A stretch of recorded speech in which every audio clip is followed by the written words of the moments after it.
మనల్ని ఇబ్బంది పెట్టేటువంటి వ్యక్తులను దేవుడేం వదిలిపెట్టడు. ఎందుకంటే వాడు ముట్టింది ఎవరినో తెలుసా? ఆయన బిడ్డని. నువ్వెవరు? ఆయన రక్తం చేత విమోచింపబడ్డ ఆయన సొత్తు. నీ బిడ్డను ఎవడన్నా క్షోభ పెడితే నువ్వు ఊరుకుంటావా?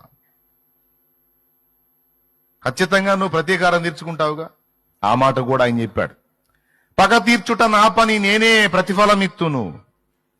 పగ తీర్చుట నా పని, నేనే ప్రతిఫలం ఇత్తును. ఎరా, నిన్ను బాధ పెడుతుంటే వాడి సావేదో వాడే చేస్తాడని చూస్తా ఊరుకునేవాడిని అనుకున్నావు ఇందిరా నాయనా. నిన్ను ప్రేమించి నీకై ప్రాణం పెట్టిన వాడిని నేను. నా ప్రాణం కంటే ఎక్కువగా నిన్ను ప్రేమించేవాడిని. నేనెందుకు వదిలిపెడతాను?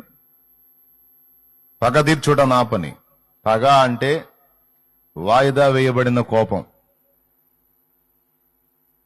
మనలాగా వెంటనే టెంప్ట్ అవడు దేవుడు. ఆవేశం వచ్చిందని పర్రా వస్త్రం చించుకొనటం అనేది మనకు జరిగిద్ది, కానీ దేవుడు అట్లా చేయడు.